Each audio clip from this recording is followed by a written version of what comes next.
I hope so. It's been a long time coming, I say I hope so. I would say yes, except that I have been absolutely wrong about everything for 18 months, and so I think I may hex it if I just say yes. Before this latest revelation of the inner Trump, the very thought, he was already slipping in the polls. Now the thing to keep one's fingers crossed about is Hillary has the electoral math on her side, and yet she remains dependent upon groups of voters that are famous for not voting. So will she be able to get them out? Of course, he's doing everything he can to help. so my guess is that yes, I don't think that his campaign is viable. What proportion of good college-educated, professional people are backing Trump? Very few, but I do know a couple. Generally speaking, when pressed, they will say, well, he was my 18th choice for Republican candidate. An office like the presidency of the United States has to have someone of character and judgment, and it's to the point for me simply that I would rather have someone whose judgment I don't think greatly of and whose character I find flawed, but she is someone, to my mind, she's wrong about everything, but she's wrong within the normal parameters of wrong. And it's a kind of wrong we've had before. It's a wrong we can endure. It's a wrong we can recover.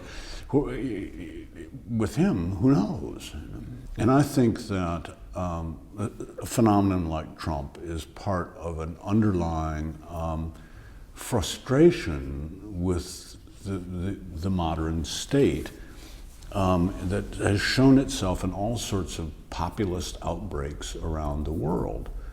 Trump, a rather comic version of that, Marine Le Pen, rather less comic. And if you want truly tragic, Putin too is a populist. I mean, Brexit is a sort of example of it. So is the rejection by the Colombians of this peace treaty. Totally. So, you know, to what extent it's a comfort, we're not alone. It's idiocy, you know. What do you think of the Republican establishment? I mean, cowards. Is there anything they could have done? Anything they could have done to stop him, for one, and two, I mean, firstly, a lot of them lined up to endorse him, and then were apparently shocked at this this tape of sexual predatorship. Did you find anything surprising in that tape? Did you get a new insight into the real character of Donald Trump? No, I just got sick to my stomach. To be perfectly fair to Donald Trump, I mean, you know, it was a weak field. It may have looked good from afar, but in point of fact, each of the candidates turned out to be lukewarm. They all stuck it out, dividing up the good sense vote and leaving the poor sense vote to be taken by Trump. Then, not universally, but they lined up pretty quickly to endorse him, and then did Rick in Casablanca. I'm shocked that this man would say such things. It's difficult. Do you think impartial broadcasters and impartial newspapers should try and cover this election in the way they would normally cover an election between two candidates? Can't be done.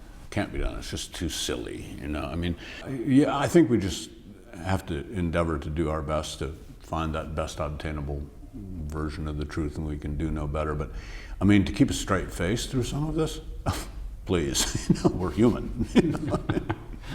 Would you use the phrase American politics is broken? I mean, it's always had its difficulties, hasn't it? But this is... Politics is always a mess.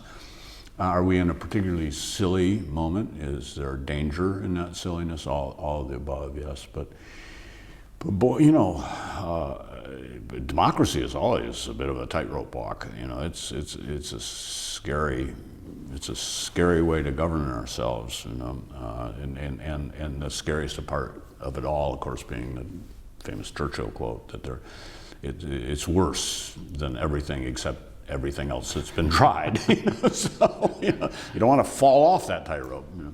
Thanks very much. Very welcome.